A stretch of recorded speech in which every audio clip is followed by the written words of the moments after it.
இன்றைக்கு சொன்னபடி நடக்காமல் இன்றைக்கு எங்களே இருக்கக்கூடாது பணி சுமையாகும். அதனால் நாங்கள் லேபிள் மட்டும்தான் கொண்டு எல்லாத்தையும் ஒப்படைச்சிட்டு போயிட்டாங்க.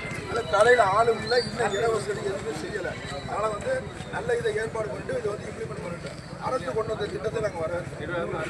நிர்வாகமே எல்லாமே பண்ணி ஆள் போட்டு எல்லாமே சரியாக சந்தோஷம். நாங்கள் எல்லாமே வேலை செய்ய தயார். நாங்கள் பணியாளர்கள் நாங்கள் என்ன கேட்குறோம்னா தனி முகமையை அமைக்க சொல்கிறோம். இது இப்போ எங்களோட பணி சுமை எங்களுக்கு அதிகமாக இருக்குது. பணி சுமை அதிகமாக இருக்குன்னா எங்களுக்கு ஸ்கேனர் தந்திருக்காங்க, பிஓசி எல்லாம் தந்திருக்காங்க. அதனால் எங்களால் அந்த பாத்தில் எங்களால் ரிட்டர்ன் எங்களால் வாங்க முடியாத சூழ்நிலை இருக்குது. அதுக்காக இடவசதி எதுவுமே கிடையாது. அதனால் நீங்கள் எங்களுக்கு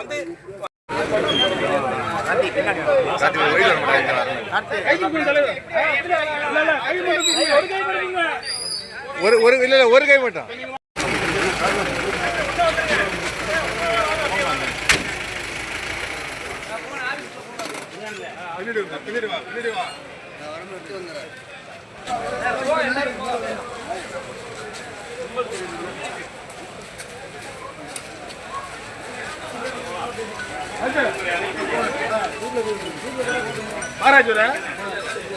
வாங்க.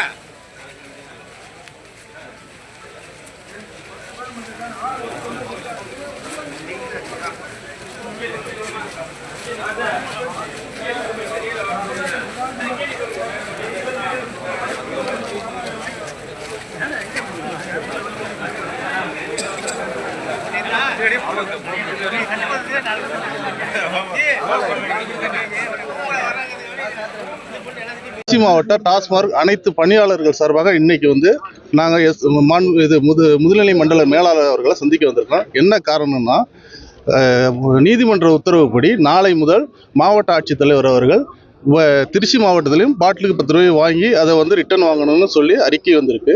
அந்த அறிக்கை வந்ததுக்கு அது அரசு நீதிமன்ற உத்தரவை நாங்கள் மதிக்கிறோம். ஆனால் எங்களுக்கு நிர்வாகம் எங்களை அழைத்து இதுவரை எந்த விதமான பேச்சுவார்த்தையும் நடத்தவில்லை.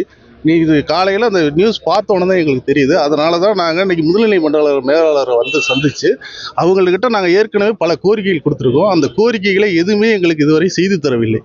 அதனால் மாவட்ட மேலாளர் அவர்கள் மூலியமாக முதுநிலை மண்டலத்தை கொடுத்துருக்கோம். எந்த கோரிக்கையும் இதுவரைக்கும் எங்களுக்கு இந்த பாட்டில் சம்பந்தமாக அதற்கான தீர்வு எதுவும் சொல்லப்படவில்லை. அதனால் இன்னைக்கு சந்தித்து அவர்களிடம் நாளை எப்படி வாங்குவது என்பதை குறித்து பேசி முடிவெடுத்த பின் எங்களோட அடுத்த கட்ட நடவடிக்கை தொடரும். நாங்கள் திருச்சி மாவட்டத்தில் இருந்து இப்போ ஒரு 500 பேர் வந்துருக்கோம்.